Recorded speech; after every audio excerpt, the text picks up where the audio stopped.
नमस्कार दोस्तों, मेरे चैनल भक्ति भाव टीवी में आपका स्वागत है। तो दोस्तों, आज के इस वीडियो में आपको जानने को मिलेगा पूर्व जन्म के किस श्राप के कारण देवकी को कारावास का दुख भोगना पड़ा। पूर्व जन्म के किस श्राप के कारण देवकी को कारावास का दुख भोगना पड़ा था। दक्ष प्रजापति की दिति और अदिति नाम की दो सुंदर कन्याओं का विवाह कश्यप मुनि के साथ हुआ। अदिति के अत्यंत तेजस्वी पुत्र इंद्र हुए। भगवान विष्णु ने इंद्र का पक्ष लेकर दिति के दोनों पुत्रों हिरण्यकशिपु और हिरण्याक्ष को मार डाला।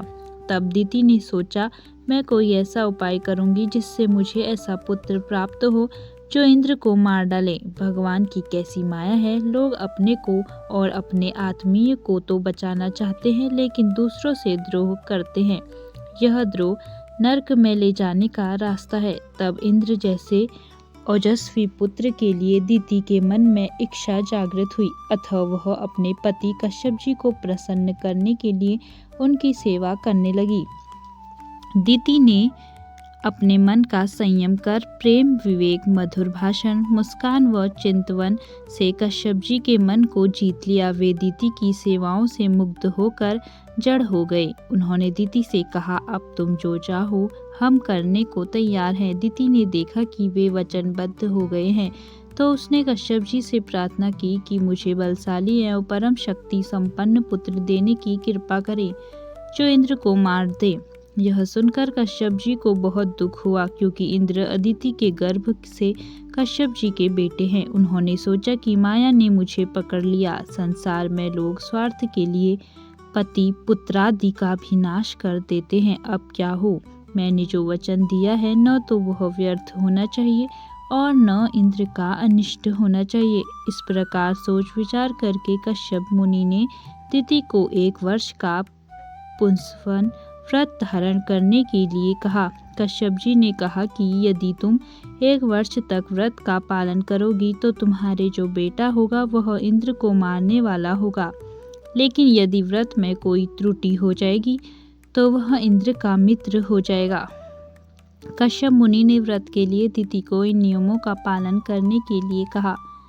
इस व्रत में किसी भी प्राणी को मन, वचन या कर्म के द्वारा सताए नहीं, किसी को श्राप या गाली न दे, झूठ न बोले, शरीर के नख व बाल न काटे, किसी भी अशुभ वस्तु का स्पर्श न करे, क्रोध न करें, बिना धुला वस्त्र न पहने और किसी की पहनी हुई माला न पहने, जूठा न खाएं, मांस युक्त अन्न का भोजन न करें, शूद्र का और रजस्वाला स्त्री का अन्न भी न खाएं, जूठे मुंह, संध्या के समय बाल खोले हुए घर से बाहर न जाए, सुबह शाम सोना नहीं चाहिए। इस प्रकार इन निषिद्ध कर्मों का त्याग कर सदैव पवित्र और सौभाग्य के चिन्हों से सुसज्जित रहें। प्रातः गाय, ब्राह्मण, लक्ष्मी जी और भगवान नारायण की पूजा करके ही कलेवा करें। सुहागिन स्त्रियों व पति की सेवा में संलग्न रहें और यही भावना करती रहें कि पति का तेज मेरी कोख में है। अपने पति की बात मानकर दिति उनके ओज से सुंदर गर्भ धारण कर पुंसवन व्रत का पालन करने लगी। वह भूमि पर सोती थी और पवित्रता का सदा ध्यान रखती थी। इस प्रकार जब उसका तेजस्वी गर्भकाल पूर्ण होने का समय आया तो दिति के अत्यंत दीप्तिमान अंगों को देखकर अदिति को बड़ा दुख हुआ। उसने अपने मन में सोचा कि यदि दिति के गर्भ से इंद्र के समान महाबली पुत्र उत्पन्न होगा तो निश्चय ही मेरा पुत्र निस्तेज हो जाएगा। इस प्रकार चिंताग्रस्त अदिति ने अपने पुत्र इंद्र से कहा, इस समय दिति के गर्भ में तुम्हारा शत्रु पल रहा है, अतः ऐसा कोई प्रयत्न करो कि गर्भस्थ शिशु नष्ट हो जाए। दिति का वह गर्भ मेरे हृदय में लोहे की कील के समान चुभ रहा है, अतः जिस किसी भी उपाय से तुम उसे नष्ट कर दो। जब शत्रु बढ़ जाता है तब राज क्षमा रोग की भांति वह नष्ट नहीं हो पाता है। इसीलिए बुद्धिमान मनुष्य का कर्तव्य है कि वह ऐसे शत्रु को अंकुरित होते ही नष्ट कर डाले। चतुर राजनीतिज्ञ वही है जिसे शत्रु के घर की एक एक बात का पता हो। इंद्र कोई साधारण राजनीतिज्ञ नहीं है, अपनी माता की बात मानकर इंद्र मन ही मन उपाय सोचकर अपनी सौतेली माता के पास गए। उस पाप बुद्धि इंद्र ने ऊपर से मधुर किंतु भीतर से विष भरी वाणी में विनम्रतापूर्वक दिति से कहा, हे माता, व्रत के कारण आप अत्यंत दुर्बल हो गई हैं, अतः मैं आपकी सेवा करने के लिए आया हूँ। जिस प्रकार बहेलिया हिरण को मारने के लिए हिरण की सी सूरत बनाकर उसके पास जाता है, वैसे ही देवराज इंद्र भी कपट वेश धारण करके व्रत परायण दिति के व्रत पालन की त्रुटि पकड़ने के लिए उसकी सेवा करने लगे। एक दिन व्रत के नियमों का पालन करते करते बहुत दुर्बल हो गई। दिति से इंद्र ने कहा, माता, मैं आपके चरण दबाऊंगा, क्योंकि बड़ों की सेवा से मनुष्य अक्षय गति प्राप्त कर लेता है। ऐसा कहकर इंद्र उनके दोनों चरण पकड़कर दबाने लगे। चरण दबने से दिति को बहुत सुख हुआ और उसे नींद आ गई। उस दिन वह पैर धोना भूल गई और बाल खोले ही सो गई। दिति को नींद में वशीभूत देखकर इंद्र योगबल से अत्यंत सूक्ष्म रूप बनाकर हाथ में शस्त्र लेकर बड़ी सावधानी से दिति के उदर में प्रवेश कर गए और वज्र से उस गर्भस्थ बालक के 7 टुकड़े कर डाले। तब वे 7 टुकड़े सूर्य के समान तेजस्वी 7 कुमारों के रूप में परिणत हो गए। वज्र के आघात से गर्भस्थ शिशु रोने लगे।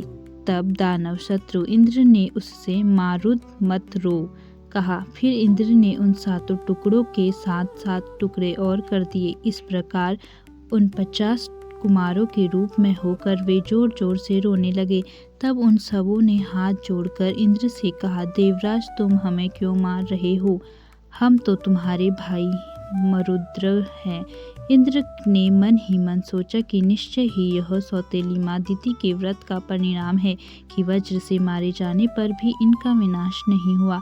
ये एक से अनेक हो गए, फिर भी उदर की रक्षा हो रही है, इसमें संदेह नहीं है कि ये अवध्य है, इसीलिए ये देवता हो जाए। तब ये रो रहे थे।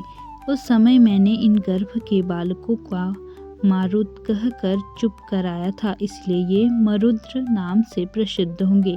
इंद्र ने सौतेली माता के पुत्रों के साथ शत्रु भाव न रखकर उन्हें सोमरस का पान करने वाले देवता बना लिया। छली इंद्र द्वारा अपने गर्भ को विकृत किया जानकर दिति जान गई और दुखी होकर क्रोध करने लगी। यह सब मेरी बहन अदिति द्वारा कराया गया है।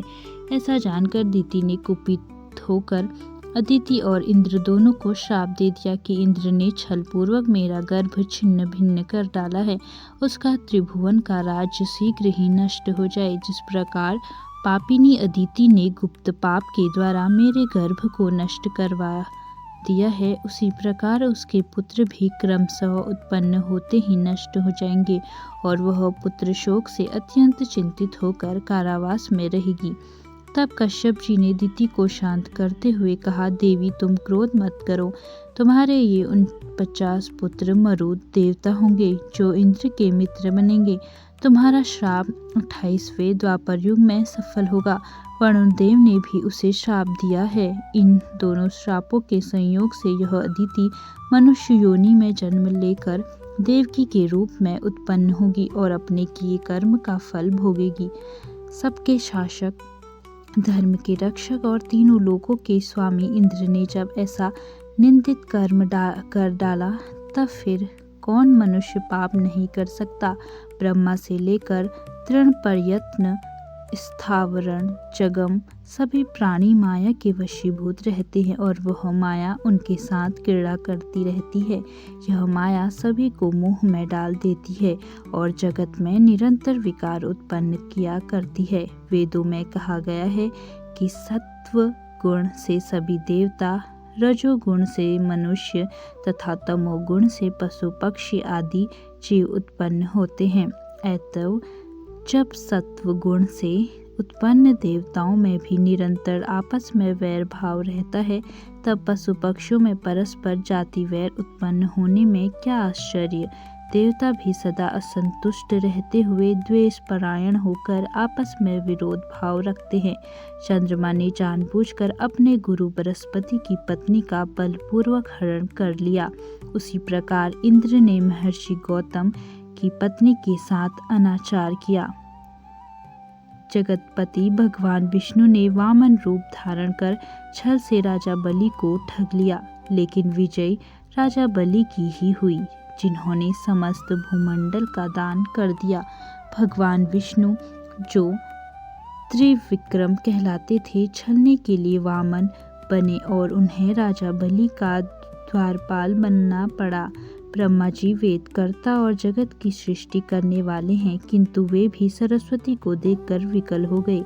जब शिव जी की भार्या पत्नी सती दक्ष यज्ञ में जलकर भस्म हो गई, तब लोगों का दुख दूर करने वाले होते हुए भी शिव जी शोक संतप्त हो गए और कामाग्नि से जलते हुए यमुना नदी में कूद पड़े। तब उनके ताप के कारण यमुना जी का जल श्याम वर्ण का हो गया। शिव जी भृंगु ऋषि के वन में जाकर दिगंबर होकर विहार करने लगे। तब शांति प्राप्त करने के लिए उन्होंने दानवों के द्वारा निर्मित बावली का जल पिया। अपने कर्म के प्रभाव से ही रुद्र को मुंडों की माला धारण करनी पड़ती है। इंद्र को बैल बनकर पृथ्वी पर सूर्यवंशी राजा ककुत्स का वाहन बनना पड़ा। भगवान श्री राम भी काम से व्याकुल होकर सीता के वियोग में जोर जोर से रोते हुए वृक्षों से पूछते फिरते थे कि सीता कहाँ चली गई। हे खगमृग, हे मधुकर श्रेणी, तुम देखी सीता मृगनेनी। काम क्रोध अमरश शोक वैर प्रेम सुख दुख भय दीनता सरलता पाप पुण्य वचन मारण पोषण चलन ताप लोभ दंभ मोह कपट और चिंता आदि के भाव मनुष्य जन्म में विद्यमान रहते हैं। वे भगवान विष्णु भी शाश्वत सुख का त्याग करके इन भावों से ग्रस्त मानव का जन्म परशुराम राम कृष्ण बार बार लेते हैं। इस प्रकार इस संसार में सभी प्राणी विधि के नियमों में बंधकर सदा सुख तथा दुख से युक्त रहते हैं। जगत की सृष्टि करने में समर्थ उन भगवान श्री कृष्ण ने माता देवकी के गर्भ में रहते हुए अपने माता पिता को बंधन से मुक्त क्यों नहीं कर दिया। यह संपूर्ण चराचर जगत योग माया के अधीन रहता है। ब्रह्मा से लेकर स्थावर जंगम सभी प्राणी सत्व रज तम इन गुणों के द्वारा उन्हीं में गुथा हुआ है। इस प्रकार योग माया की बड़ी महिमा है। ब्रह्मा रुद्र इंद्र वरुण यम कुबेर अग्नि सूर्य चंद्र आदि देवता ऋषि मुनि ये सब बाजीगर के अधीन कठपुतली की भांति सदा योग माया के अधीन रहते हैं। भगवान के सभी अवतार रस्सी से बंधे हुए के समान भगवती से ही नियंत्रित रहते हैं। भगवान विष्णु भी कभी वैकुंठ में और कभी क्षीर सागर में आनंद लेते हैं। कभी अत्यधिक बलशाली दानवों के साथ युद्ध करते हैं, कभी योग निद्रा के वशीभूत होकर शयन करते हैं, कभी मलमूत्र तथा स्नायु से भरे गर्भ में वास से होने वाले दुख भोगने को विवश हो जाते हैं। इस प्रकार सभी देवता कालपास में आबद्ध रहते हैं, अथवा मनुष्य हो या देवता, किए गए शुभ या अशुभ कर्मों का फल तो अवश्य ही भोगना पड़ता है। इसीलिए जगत की सृष्टि करने में समर्थ उन भगवान श्री कृष्ण ने माता देवकी के गर्भ में रहते हुए अपने माता पिता को बंधन से मुक्त नहीं किया। कर्म फल भोगने के बाद ही वसुदेव व देवकी को श्री कृष्ण ने कंस का वध कर कर कारागार से मुक्त किया और उनका कष्ट दूर किया। तो दोस्तों, कैसी लगी आपको यह वीडियो कमेंट करके ज़रूर बताएं। ऐसी ही बहुत सारी कहानियों कथाओं और जानकारियों को सुनने के लिए मेरे चैनल को सब्सक्राइब करें। धन्यवाद।